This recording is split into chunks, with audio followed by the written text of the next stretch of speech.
তিনি কে? এখন অনেকেই প্রশ্ন, হুজুর জিন থাকে কোথায়? জিন আছে মানলাম, থাকে কোথায়?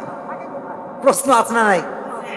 আল্লাহর হাবিব বললেন জিন তাদের জনবসতি হচ্ছে দ্বীপ, তারা থাকে জঙ্গলে, তারা থাকে দ্বীপে। তারা থাকে কোথায়?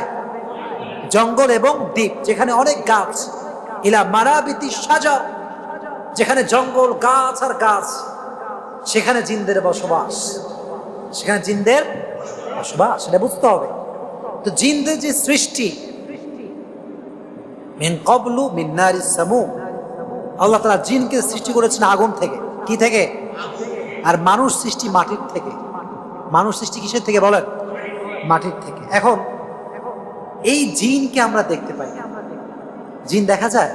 জিন দেখতে পাই আমরা।